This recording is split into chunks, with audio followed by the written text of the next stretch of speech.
Welcome to another Arena Meta Report.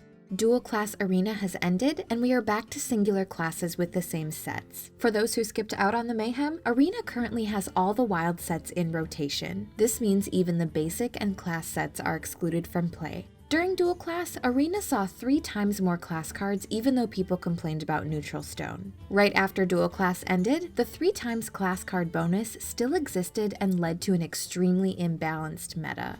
Paladin and Warlock are clearly on top due to the sheer quality of cards they have. We expect this 3-time class bonus to end at some point, which will help balance it out quite a bit. Before we continue, make sure to subscribe to the Tempo Storm YouTube channel to keep up with our Hearthstone content. 2 days after dual class ended, Paladin had a 57% win rate, while 7 of the other classes had a sub 50% win rate. Once the class bonus goes away, we still expect Warlock and Paladin to remain at the top.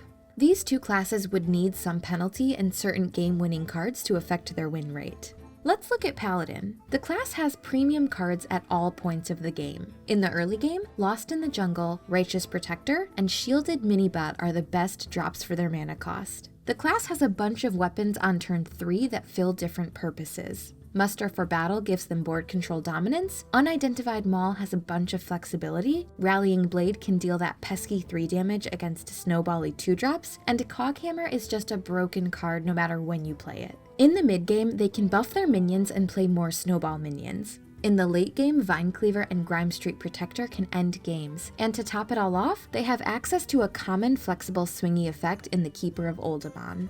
The class is unbelievably easy to pilot, and you simply need to draft a decent curve with 6 2-drops and the game-winning cards will come to you naturally. Speaking of game-winning cards, Paladin has a bunch of average cards, but becomes stronger with more class cards. Crystal Lion can come down on turn 3 with a coined Muster for Battle, and Light Fuse Stegodon can win the game on the spot with Recruit Synergy. The class is definitely crazy strong, but how do you counter them? One of the only competitors to Paladin is Warlock. The class has a bunch of anti-Paladin effects such as Imp Gang Boss and Despicable Dreadlord to farm recruits. It is also the only class with loads of AoE options. Gul'dan also has a strong early game to boast as well. We expect once the 3 times class bonus disappears, Warlock should still remain on top as long as you draft a lower curve. The class relies less on class card synergy like Paladin does, and more on the overpowered hero power. Another fierce competitor against Paladin is Druid. Malfurion currently has access to a strong token synergy.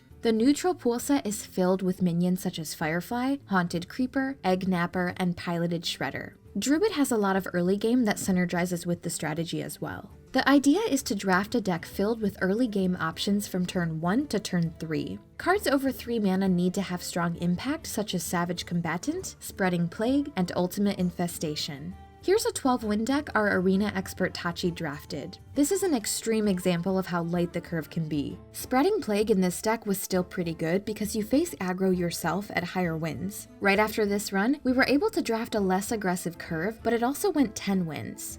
Essentially, the key is to be faster than the average Paladin deck. The Paladin would require all their key cards to show up in order to beat this style of Druid. Take a look at the final game in the 12-win run. Despite the Paladin going first with a ton of great cards, we were able to be slightly faster to negate the swing of buff cards. This leads to the overall trend we noticed. Aggro is back and it's pretty consistent. Both Warlock and Paladin succeeds when they draft a lighter curve and just flood the board.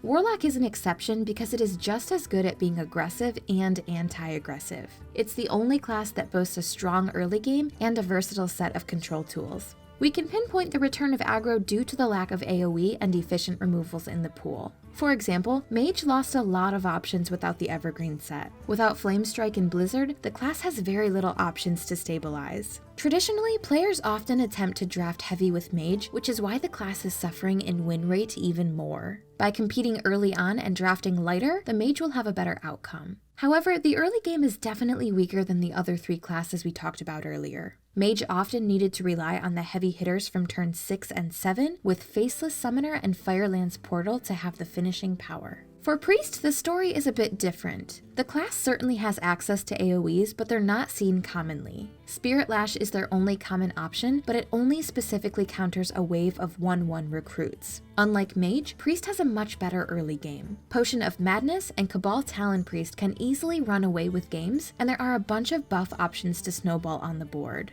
Because the meta lacks silence and transformative removals, one buffed minion can win the game on its own. Once again, we see how a later curve can significantly increase your win rate. The classes we haven't talked about yet are Shaman, Warrior, Rogue, and Hunter. For the most part, Shaman and Warrior feel very weak. The early curve are really weak for these classes, and they need to rely on neutral curve minions to fight for the board. You would think a class like Shaman with 4 mana 7/7s and Jade cards to easily overwhelm the opponent, but it's difficult to curve out on turn 2. Overload hurts your curve a lot when you simply want to compete against the aggression as soon as possible.